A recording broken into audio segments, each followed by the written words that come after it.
Mbote mingi bandeko bozolanda biso na 4 coins monde entier tozane sengo ya ko présenter bino émission lelo to yambi mutu asikate azali penza habitué ya émission na biso entretien to yambi pona bino ingénieur Ntingi Pululu azali ingénieur en génie civil pe licencié en physique candidat président de la République analyste politique naye penza toko solo la mokambi ya groupe babengaka Ligue des serviteurs naye toko solo la penza masolo ya mboka li solo ya mboka ya liboso toko lobela réaction naye par rapport ya déclaration ya Senko makambo etali nationalité Senko lobi eza ba règlement de compte pe makambo etali ba préalable ya accord à Saint-Sylvestre ti lelo yo bazali ko appliquer ngo tazali ko banga penza mingi tozoko ma pene élection ba préalable wana salamité machine à voter ils ont continué ko susciter polémique na classe politique tokolobela pe yango déclaration pe ya Corée du Sud a bangi na makam machine à voter tokolobela yango nationalité polémique wana autour de nationalité a commenter yango gouvernement mosusu ya sika en gestation est-ce qu'il y a solo il faut naninde azala na sika wana tokolobela yango pe na ingénieur Ntingi Pululu actualité mosusu bilan 1 an. Il y a Bruno Tshibal en tant que Premier ministre. Tokolobela Yangope na makambo ba alliance politique. Est-ce qu'il y a solo opposition ce que Sangani Libo qui a la chance de remporter élection au ezali koya élection est-ce que salama solo bien ko salama te nyonso wana conférence ba donateur RDC boy nango ko participer ministre affaires étrangères a kebisi ba ONG o ba mbongo euti na conférence euti ko salama wana botika la connecter bozo ba précision na ingénieur Ntingi azali invité na bisolelo ingénieur Ntingi Pululu mbote ndeko journaliste to yambio na émission na biso entretien lelo to lingi d'abord to décortiquer les déclaration ya Senko to bandi ya liboso les kambotali nationalité Senko lobi azo banga makambo bazo bimisa Moïse Katumbi la nationalité boyo Tarsis lo seke nationalité boyo ba sénateur to kikutuke répertoire mo bebimi ba sénateur rebelle ba nationalité mususu Senko lobi azo banga mingi et comme ba règlement de compte surtout ba élections alikoya ndeko bo longola ba sentiment nzamba zaka gentité basango bayebi yango malamu batango zol ba 5 ans mutu musa okanzekeza ONG moko boy nzoka ndeza basango batanga mingi bayebi mibeko omoni tango bazo senga ke président Joseph Kabila respecter constitution et sengeli mutu nyonso pas respecter constitution conseil le but nationalité congolaise et inclusive donc etikali et inclusive ce qui ndeko président Kabila respecter bino boko respecter ce que comme mutema mabe si vous voulez mboka pe bonga fo bino nyonso to boza na même pied d'égalité na respect ya mikanda basango bayebi ndenge bazawana soki ya bango baboyi nationalité ezala inclusive ezala respecter musulman soka ye na kati ya église côté ya ke bango ba évêque bakoko benga imam moko te ya na kati ya église catholique que imam aye côté ya église catholique pour besoin de belaka nzambe tutika frontière ya ba chrétien na ba nani est-ce que ça normal ba kolingango bango biso to kumisa ka nzambe to benga bena mutu abundu dia Congo akota na kati ya église catholique ate ya bundu dia Congo bango ba kondima ngo tende ko non na kosenga na basango na Senko boke bana opposition ba uto simisa bino tusha bozuka maele te non to simisa kala mingi te basimisi bino touche tala be fort nyoso Senko asali na comité laïque de coordination mais bosuki na ngonde ngeni bozo maele te bozola na batwana ba uta kuna baza bango na bango tango Senko bozo kota na kati ya politique botia makolo bien avec sagesse on nzambe asali laki ba David on nzambe asali laki ba Salomon boya na sagesse wana mais subo tie sentiment politique oizoleka na Congo je pense que bokoyoka soni tozonga na kati ya mikanda constitution faut la respecter à tous les niveaux et à tout le monde voilà siko likambo pe nationalité moratoire ezali kasi moratoire lobi ke suspendaka na makambo nationalité ango ti lelo pe moratoire ango mu colonie oyebi na comprendre sikoyo po moto abimisi makambo ba nationalité oyo tango basengaka José Makila sengaka motion wana ya ba double nationalité moto azalaka président assemblée nationale Vital Kamerhe lokola yebaki ke na kati ya parti na biso PPRD toza na ba mercenaire toza na ba étranger yango mona sengaka moratoire. Vous comprenez peuple congolais hein? Vous avez un groupe à bateau pour soutenir. Mais moratoire José Makila lobaki ezaki pona 6 mois. Bongo ndeni benda na timulai. Non, maman yana bisa yoke. Omoni bateau bazo gérer bino lelo bozo mona ba opposant. Mais botala passer na yeza nini. Ba yebisa biso na babikolo ali buka pilipili sila ka solote. Vous comprenez kate? Tala muto asala ke a couvrir ba obi que secrétaire général, c'est lui qui gère les ambitions des membres du parti. Tant bateau wana ba déposer ba candidature on a parti. Pour même on a seni. Ayeba kate ke baza ba mercenaire. Baza na nationalité? Non, baza ki nango déjà. Peuple congolais, nani azaka secrétaire général PPRD? Vital Kamerhe. Nani azaki président de l'Assemblée nationale? Vital Kamerhe. Nani asengaka moratoire? Vital Kamerhe. Peuple, est-ce que vous comprenez? Tango bozo pesa batu confiance. Tango bozo ko caresser batu. Bozo bosonaka histoire. Lobi bole la teso qui passe yé. Nzamba ibisa bana Israël boy. Nazo pesa bino conseil bozo yokate. Na otali sabino nzela bolingo bolanda te. Mukolo passe ko yela bino. Boko luganga nzamba boko mona ngaite. Boko bele langa na ko yanola te. Jusqu'à quand diaspora boko comprendre? Pourquoi bolinga les mêmes personnes ba diriger mboka? Diaspora. Jusqu'à quand? Je félicite Ndeko ya lobaki en Afrique du Sud. Ndeko la musaki ba combattant en Afrique du Sud. Wasala ki déclaration que Congolais bola muka.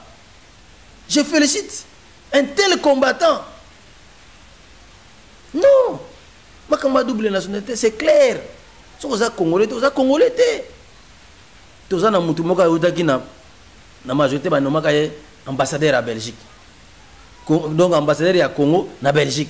A komi kuna boye lokola za Belge. Ba Belge ba biseke biso to yebi comme un citoyen simple. To yebi comme cadre à pays. Rentre, va faire tes aventures là où vous êtes habitué. Azonga. Mais Banoma est sika mususu. Banoma est sika mususu. Pourquoi la Sabino ba pays sérieux? Le la Belgique. Belgique est monsieur. Toi tu es belge, tu es un simple citoyen de la rue, on ne te connaît pas comme cadre. Tu viens ici en qualité de cadre, tu n'as pas le niveau d'être cadre. C'est quoi faut ça nani kasi? Y'a tout ba on nommé. Mais ezali clique. Vivons ensemble, mourons ensemble. Tuons ensemble, volons ensemble, détruisons ensemble, hein? Falsifions ensemble. Est-ce que vous comprenez? Elle est copie à battre. Il y a un moni sikoyo, balingaka jamais mutu abimandale neya bimisa mutu. Ndenge bo moni ngantingi bo ndalinga kovana na bangote jamais. Or ngai bat ba ko bimisanga za bino ba diaspora, za bino peuple congolais, mais bino bolingi na kutra na bango ba bimisanga. Mais ba ko contaminer ngai. Tala nyoso na loba bandaka na yebisa bino ki balexé kozala te bokeba bondi melanga te peuple congolais bozo mayele ezali clique ya bato wana so bolingi mboke bonga fo bato na balongwa mais basala constitution elongo bango wana bazo senga kabe mais c'est Kabila respecter constitution bobino be bo respecter constitution ce que balobi kozala double nationalité ote mais c'est Kabila constitution mais non mais c'est Kabila va respecter la constitution vous aussi respectez la constitution mais d'abord recouvrer que c'est nationalité la congolaise. Bon, c'est pour un acharnement, surtout pas Moïse Katumbi. Non, mais bon, on a un acharnement, il faut respecter la constitution. Ce qui acharnement, il paraît qu'il a renoncé à la nationalité en 2016. Il a la nationalité congolaise en 2016. Bon, mais infraction, c'est rétroactive. Avant, vous allez que nos gouverneurs étant étrangers, mais c'est une infraction grave. C'est une trahison.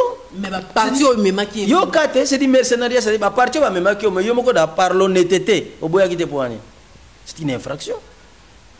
Mais ngana zo condamné secrétaire général ya parti na yé o ya postilaka. Parce que c'est le secrétaire général qui gère les ambitions des membres. Mais ce qu'on y est a postulé na yé, secrétaire général a validé. C'est la faute na yé té. Ce qui ba kangi na secrétaire général faut ba kangaye. Si vous avez un secrétaire général, vous avez un conseiller à partir, on a parti, on a fait. C'est-à-dire, mais bien que ce soit un beaucoup, partenaires sont respectés, ce sont des prisonniers. Ce qui me il y a beaucoup de prisonniers libres et vraiment respectés. Un prisonnier respecté, un prisonnier dans les honneurs, un prisonnier sur les tapis rouges, les tapis des honneurs, les véhicules donc charroi automobile, il y a l'État, mais c'est un prisonnier. Tout ça parce que diaspora a ligné changement. C'est-à-dire, il parle de changement, mais il ne veut pas les changements. Diaspora, bolingi changement. Besoin de changement, bolingi changement. Preuve dans un bolingi les mêmes personnes va gérer bino, bolingi va tasika ba kotate alors que tu as joueur à kala. Le cola ba mama ale ba beta bien, c'est un grand joueur. Mama la zali tilelo, Kambala Dié dans un joueur tilelo, mais tilelo bazaka awana. Alors, Senko alobi pe sou makambo tali décrispation politique. Accord en bon bandimi da bango ata primature et bimeli na comment on est et bimeli na vraie opposition de ba na rasopté ya solo mais quand même ba préalable boyo kanara que décrispation politique faut salama ils ont salamate. On a deuxième chose. Oui bien. Il faut pas demander quelque chose en faisant son contraire. Na yebisa peuple congolais diaspora na basango bato bafinga nga babiyoza maele kolega basango na banoko mona na musika ke accord wane ko za respecter te e bango ba yebaka ngote tant bosengi respect ya accord ba préalable ya accord bosengi ba préalable ya accord lelo oyo ba nommer premier ministre accord et lobinin le premier ministre sera désigné par les rassemblements par les sages du rassemblement ce que rassemblement de liste sangal ba ke kufaki. Vrai ou faux? Tant que vous avez un rassemblement, vous avez ensemble. Vous avez un raison pour le moment, vous avez une élection. Et de deux, Moutoyo, président du rassemblement, a commis président IDPS. Président IDPS, à l'époque, président IDPS, il y a des gens qui sont sage et opposition à rassemblement. Donc, si ça et puis, lui, le sage, va désigner le premier ministre. C'est un long chemin. C'est-à-dire, vous ne comprenez pas que vous demandez quelque chose à faire son contraire. En un mot, l'opposition, la classe politique, vous avez l'élection. Donc, l'opposition va jouer. Décrispation, mais des prisonniers politiques, va bien. C'est la nan. Obi décrispation politique, wana bolbagawana. Ça n'a pas pour une infraction normale. Président de la République, Joseph Kabila Lubaboy, dans la démocratie, il y a la justice. Tant que vous citez comment va mouiller, on a souba yebicho makamele kawana. Kasi makamamo ya bazula nela. Oui, dossier mais c'est stupidité. Mais kolonda ko yebani déjà zan de katebe katoto. Aloba pe déjà boy bayamba ekuto na gouvernement. Parce que azana kata majorité mo ba kangeza te. Mutu stupidité kama manda ko na banda ko na ina maboko ya nani o azana prison muyambo. Comme bâtonnier atekelaye. Bâtonnier ateki banda ko na o ba désigner ya côté gâté. C'est ce qu'on appelle l'expoliation. Parmi banda ko atekela nani katebe kato. Tant katebe kato d'ailleurs comprendre que ndako eza ya faux. Na somango mabe na za reseller atekela ngo Moïse. Donc des resellers, Moïse et katebe kato sont des resellers. Na dossier à tout stupide. Vous devez comprendre ça. Quand il s'agit d'arrêter, on va les arrêter. Et Mouyambo, et Katebeka Toto, et Moïse sont des resellers. Mouyambo a mal vendu. Il n'était pas autorisé de vendre cette parcelle. Katebeka Toto a acheté, c'était un mauvais acheteur. Heureusement qu'il s'est inscrit. Et à Tekiango, il y a le Monaï, à Tekiango Moïse. Donc Moïse est le reseller permanent. On va l'arrêter. Mais c'est comme ça. Il ne faut pas qu'on vous trompe. Donc dans la décrispation, le climat politique, il y a aussi la justice. Bon, a dit. Non, c'est-à-dire que ça va gagner dans la carte. Mais vous devez comprendre une chose. Vous savez que si vous avez beaucoup de gens, vous avez des convoitises, il y a des pays voisins, convoitises, il y a des partis politiques, il y a des commerçants politiques, beaucoup de organisations, beaucoup de coups d'état salami belé. C'est comme ça, quand la pena boye, quelque part, je remercie et je félicite le service de la bannière. Mais c'est Kalev Moutom.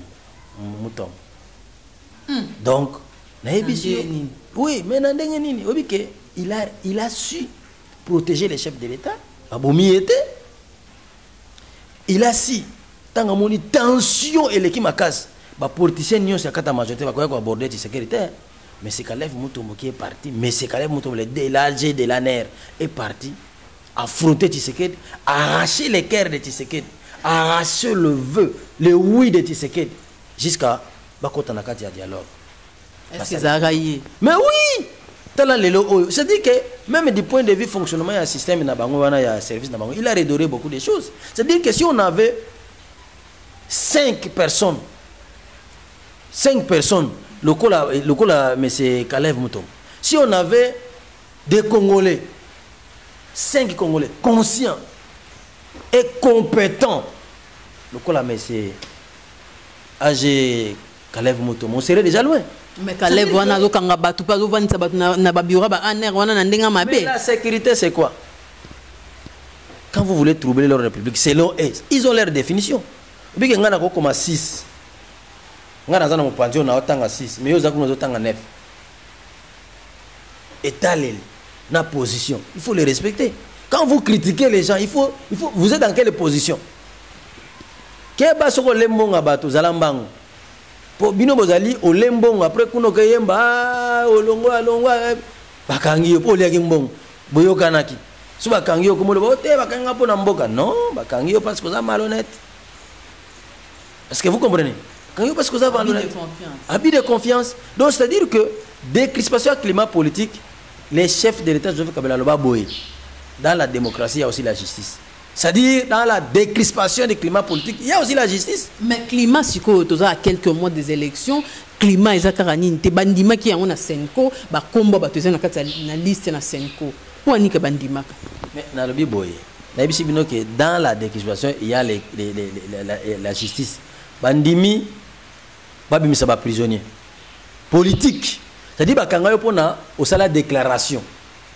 Il ne faut pas confondre l'infraction pénale. Celui qui dirige son infraction n'a pas fait normal à la société, n'a pas appelé cette idée politique. Au critique le pouvoir, oui, on a des détenus politiques, il faut abîmer. Mais au Yiba, au Bomaki, aux Areseler, au Sombi, il y a Moïbi. Mais il ne faut pas kangayo. À l'époque, moi j'étais technicien de téléphone à Kandakanda, vers les années 2001. J'étais technicien de téléphone et ordinateur. Et côté que le téléphone, c'est que sombi yango, et qu'il y a iba qui iba na yo na iba kangibino. Bah terme ngo na bossa na ngote reseler. Au sombi mabe. Au moins il faut pas kangayo. On est allé des crispations politiques. Ça n'a rien à voir avec des crispations politiques.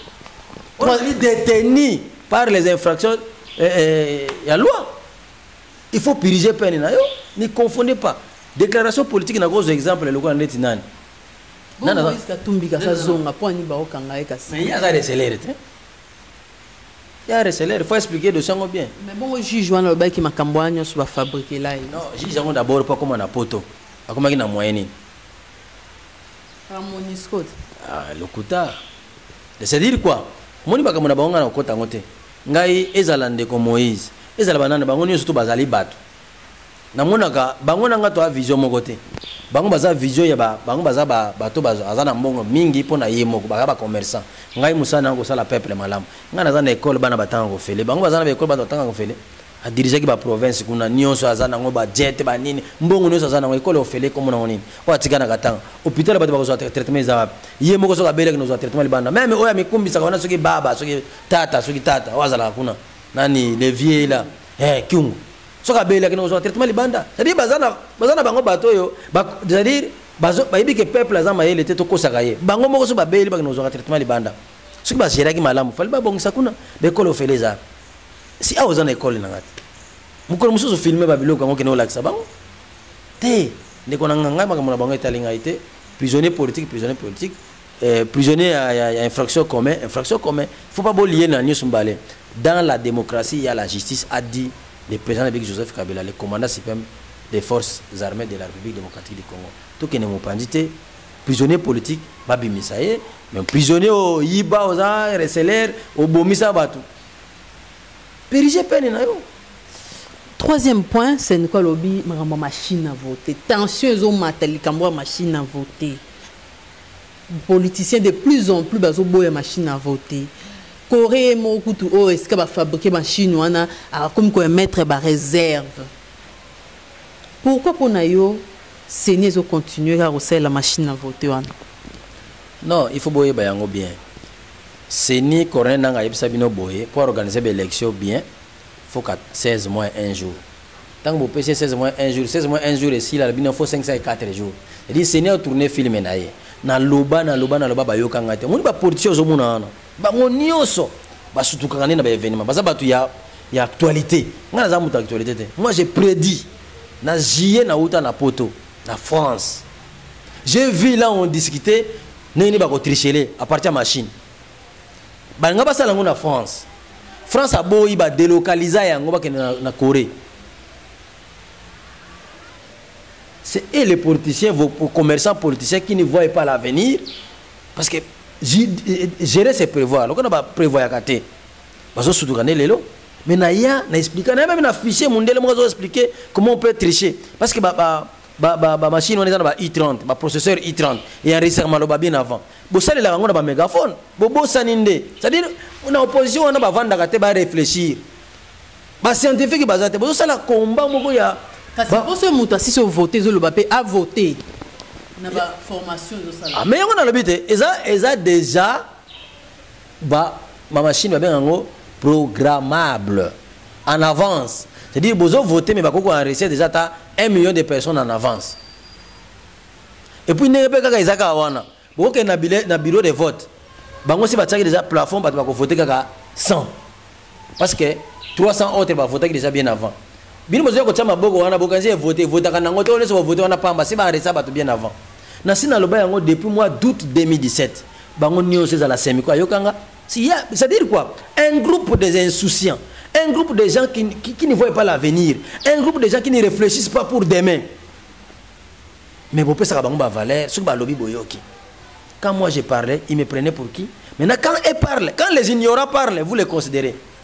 Quand un sage parle, vous ne considérez pas. C'est votre problème. Mais parce que audit affiché et puis c'est un lobby politicien audit affiché électoral na ya machine peut à voter certification mais to occupé c'est Betty Lolaka offre ya pona batuba ya pona certification. Bino boyebi logoté. Seni azali organe technique. Pourquoi ça bino eza pété? Parce que bino boyebi est logoté.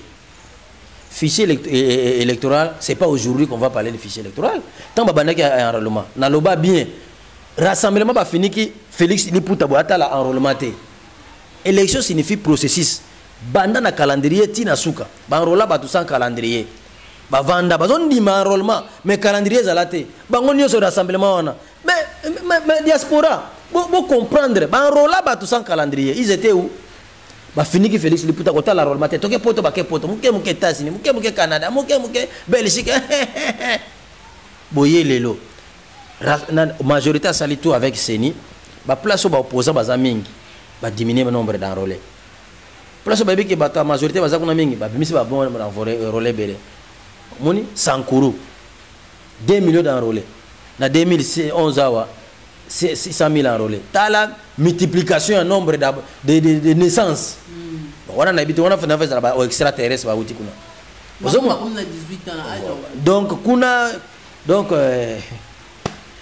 Donc, en 10 ans, la population. Donc, on a voté 2 millions d'enrôlés, c'est-à-dire que la taba nombre, le Kinshasa 4 millions.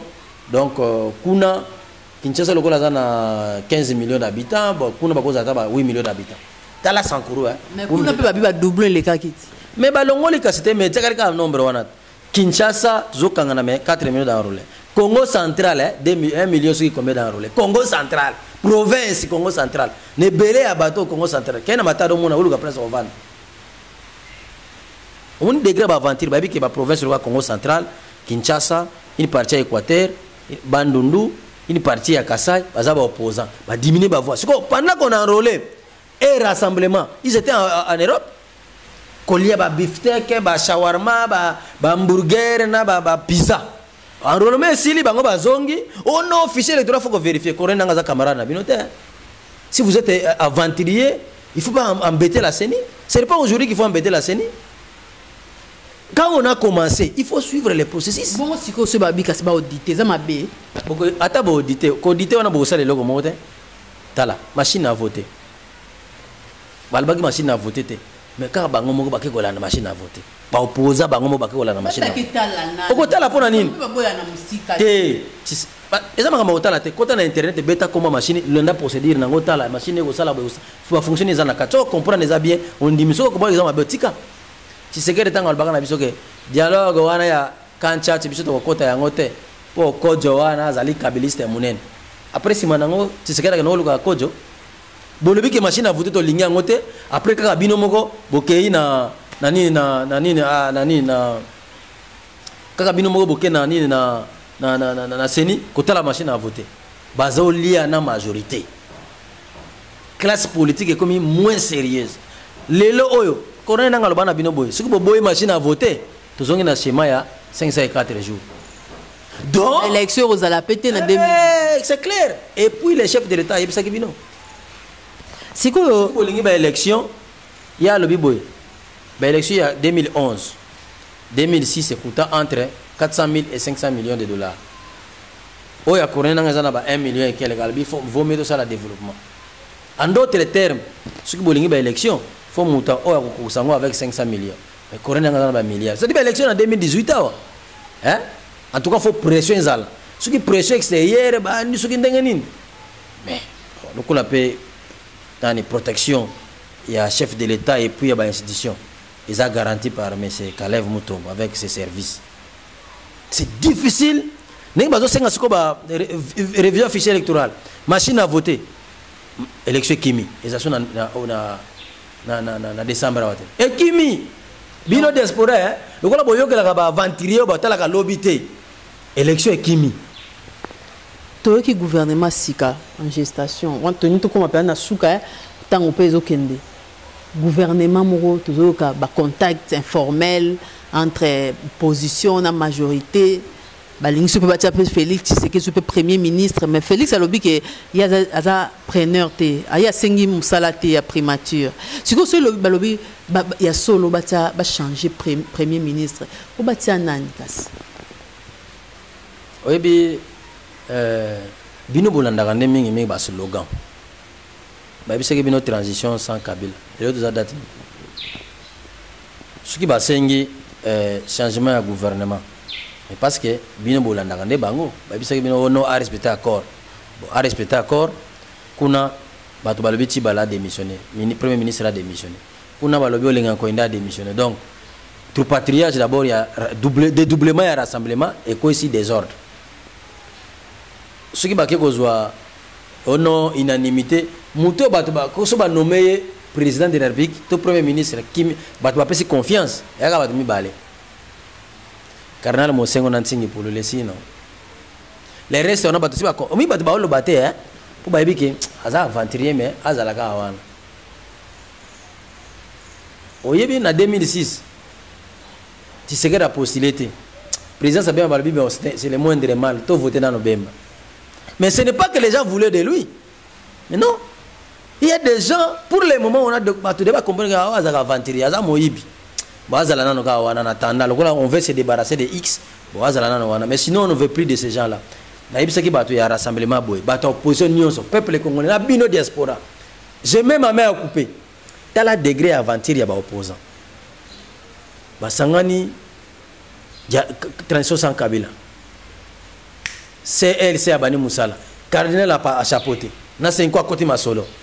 Oh, tout ce que vous avez dit, c'est que ba yolanda processus électoral ba sambusi cardinal na CLC sikoyo bino nyoso bomoni ke tango cardinal akoti makambo ba marche ezalaki pena pays mobima soki ya solo opposition balingi changement parce que ndenge bazana na candidat crédible azata parnga ngai na proposer boy to tia cardinal Mosengo candidat idéal ya opposition nyos ya peuple congolais ata majorité tricher ko simba le soute.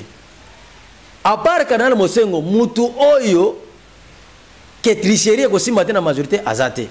Ce qui a solo bolingi mboko diaspora, opposant, peuple congolais, muta majorité to soutenir cardinal Mosengo à part cardinal Mosengo ngai me par ordre d'arrivée na kimukolo te na expérience to te cardinal Mosengo tala omona ba opposa ba ko boya ko balingi changement te bino ba diaspora bolingi ko soutenir ba aventurier bolanda boloba bokutana na cardinal aza mutu a pays na biso azali mutu bazopesa valeur aboya pété bokomona donc bokomona que opposition a kolinga candidature à cardinal te parce que cardinal a kolinga ba aventurier te omoni ba peuple congolais diaspora surtout bino bolinga ka ba ménopause politique bato o bozomona classe politique bozomona opposition majorité soit déjà ba société civile bango nyonso tout bazali ba ménopause politique bakota na ménopause bako bota lisute mais bino bolinga ka bango bolingi changement ce qui a sol bolingi changement biso nyonso derrière cardinal Mosengo siko ba alliance ba parti ya opposition ça la une chance que ba gagner MP yango na lobby ba alliance nyonso bazo sala wana ko aboutir na eloko te parce que alliance ba sala ngo par les idéologies INC asangana MLC basangani na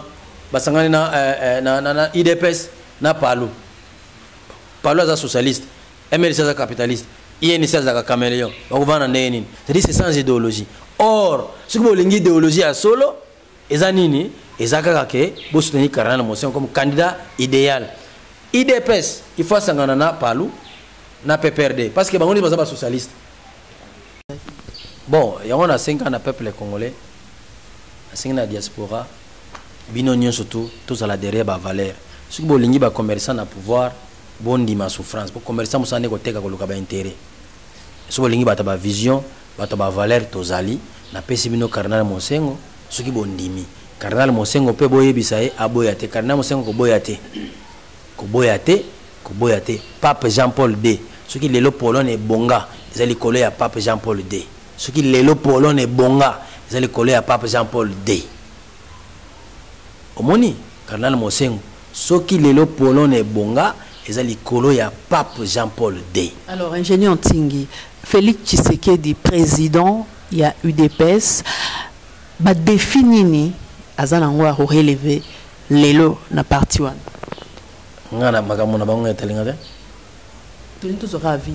Nakopesa nakendaka pour na pese conseil aboya abengisanga 6 fois na rendez-vous nakendaka na zonga 6 fois. Dernière fois tokenda ngai Daniel Safuna nani Israël Mutombo na porte to vandi albintingi ako apporter le côté IDPS salama.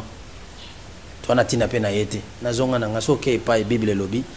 Aux anciens UDPS, on a apporté quelque chose. Lelo, UDPS, ils ont le président, ils ont dédoublé. Qu'est-ce qu'il faut UDPS Lelo? Ah, bon, pas diriger. Pas diriger. Ce qui. Tout ce qui est commenté, conférence des donateurs pour la situation, il y a peuple, il y a humanitaire na Congo, gouvernement congolais a beaucoup participé, mais bon quand même bah cotiser, même Rwanda a cotisé bon pour la humanité, situation humanitaire à Congo. Alors gouvernement paye par l'entremise d'affaires et ministre affaires étrangères à lobby, bah ONG bossé la mbongo wana, bah benga na bangwawa, toutes aux réactions. Omoni yonga magamozo tunangate gouvernance kwa wana ndio par exemple na IDPS wana bonne chance a commis président IDPS bandaka la linga ki yango parce que kotala kaninga bana osala secrétaire général zalagi ndinga bana osala seka linga ko la président IDPS c'est sa solution c'est ce que c'était la solution mais il va ponier quand même na congressiste bonne chance omoni makambo zolo ba ya ba don hein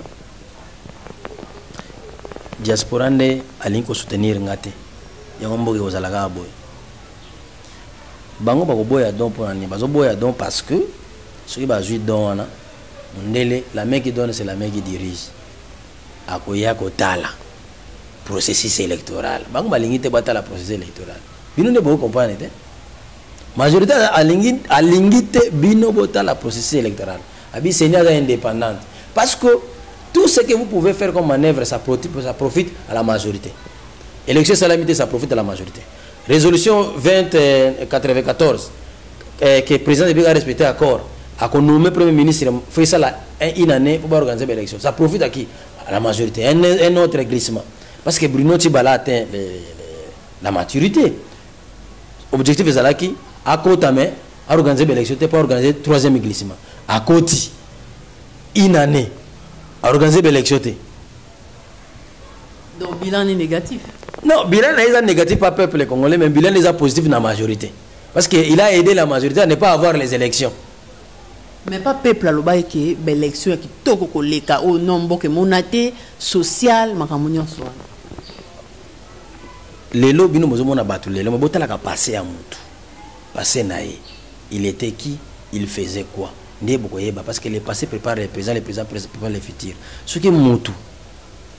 Mutu par exemple, passé na banega ko boma na ko boma. A comme mon konzi, il faut s'attendre à ko boma parce que les boka pelipé les sila ka soloté. Mutu azaki aventurier, papa za na bambonge belé ya tangi classité. Les lobo commissaire mon konzi. Boyeba ka un jour a ko sala bino ba aventure. Mutu bana ko yiba na ndako, lelo akomi mon konzi, yibaka mukolo musa ko yiba bino sala bino mabe. Ozomon, ba ministre ba sala ba cop. Et ça bizarre na bango. Et bizarre na bango. C'est-à-dire biso tozaka na besoin de changement. Changement des personnes, changement de mentalité, changement de façon de faire pour l'intérêt du peuple congolais, l'intérêt général de tous les peuples congolais. Puis là, on a vu nous, majorité pour naïe, ça lui profite sur l'élection salamité. La majorité, ça lui profite, bazo mbongo wanate, parce que bazo les lambongo, bazo ko pas lambongo ko pété. Mbongo ba élection de bazo na pété, parce que tant bazo ba fallait pas payer ça 300 millions, bazo na ngondete. Majorité ça na mbongo te organiser l'élection. Mais il vous dit que tout ça pendant 5 ans. Financement propre. Pendant 5 ans, il y a Matata pour le Premier ministre Matata pour nous. Il y a organisé l'élection. Na une année, il y a glissement. Oyo mbongo zoko kima lokola na mupepe.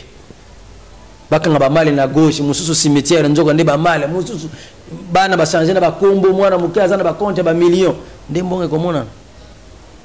Ce que vous ne comprenez pas, c'est que quand vous donnez de la valeur à celle que vous ne pouvez pas donner. Parce que bébé combo na sata yebani mais bakenda pa na yemingi te. Bino kasuke mutu combo wana yebani bolandi. Asana mbongo mingi bolandi. C'est une maladie. Bolingi bisote, changement bolingi te, ntingi pulu na nyoso na loba diaspora zo kipenga ite, pour na nini po ebeke ntinga za na mbongo mingi te. Balingi ba meyibi mingi, tinga boma mingi te, amoni tinga boma te. Tinga yiba te. Ba balinga mingi meyibi. Papa nazake moyibi makasi. Papa na osala ba aventure mingi to zwana na mwana. Poto muna ka même ba aventure. Moni biloko ngo, biloko bo sala ngo ba parti politique makambe belé papa mwana noko ile mwana nkasi ainsi de suite. Biloko nde bino diaspora bolingi yango na bozo soutenir. Ba vale bolingo soutenir to tia pena wana mutatanga wapi. Université sala wapi. Asala déjà nini. Asala déjà nini na mema ba réforme nini. Te bongo te tika makamwana. Ingénieur Ntingi to comme na souka émission na biso metele tchango pesio maloba oyib se ba congolais ba rolanda yo à travers les mondes lobini na sengi na peuple congolais partout aux alliés soutenir Ligue des serviteurs soutenir Ntingi pour na za candidat pour des valeurs numéro compte na biso ezali na compte Advance Bank soko tindeli biso onyo soza nango e ko sunga biso numéro na nga téléphone 00243 81 060 36 05 081 00243 81 060 36 05 soko bengi biso wana okozwa biso na sengi merci mingi na équipe nyo surtout ya Tchango télévision merci mingi na bino banso soko za na mbongo bato baboyo postuler tika ka pesa na bato mususu apesa bato mususu toza pe na ba image olobake ceux qui yoko za la fidèle la majorité ceux ba yebiso ki ko postuler te okotika na yo ngongo pe yango ekoki eza na ndenge mo tika na yo pesa na biso bato toza peto toza na biso ba problème te otie ba moyen toza na ba candidat toujours to sunga peuple congolais ko forcer pesa mabe donc na sengi na bino baso partout ozali kanisa malampo na intérêt peuple congolais lobaka malampo na intérêt peuple congolais salaka malampo na intérêt peuple congolais bino bato boza na pouvoir boyoka na bino pasité tout système doit être remplacé par un autre bino boza na pouvoir lelo bo remplacer ki batuti donc faut biso peut remplacer bino boyo capacité ça la bino peut mabete ce que makamna lobé c'est c'est-à-dire comprendre tout système doit être remplacé par un autre et puis yo mutozo landanga pesa nga valeur naza candidat président de la République naza mutaba valeur donc respecter nga comme tel pesa ba moyen na yo ozolanda parce que Les riches ont leur passé, hein. Les pauvres ont leur avenir. Au bout de 1986, Mobutu Pena maréchal des rois des Zaïre. Nana Rosimbaye, intouchable. Qui savait que Joseph Kabila was le président de la République? Tala papa, vous pouvez une chance, vous pouvez un respect. Merci Mingi, tout le temps Socrate, atika ba immeubilité, tout semble en kolo Yesu, atika ba nkula ba memete, Mandela ye wana kufika late, atika ke mbongo te, $470,000 président Mobimba atika ki. Et puis gouvernement pour ça ba récupérer na koko na ye pour que ba pérenniser vision ya Mandela. Bino be bosala ndengwana bolanda ngai bopesanga confiance bo soutenir ngai bo tika ko soutenir bato ba yibakala oyebi apôtre Paul tanga bongoli mutema avant ba pesa ya bana côté ya salaka 14 ans donc bato ba uteki na majorité wana nyonso avant ba koma ba ministre ba président ba député ba postuler faut pas ça les 14 ans ils exemple les anaka ta Bible diaspora bo comprendre ko diaspora bo comprendre ingénieur Ntingi, merci. Merci de konanga. Et ça la passe. Ça passe diaspora lingo comprendre terre.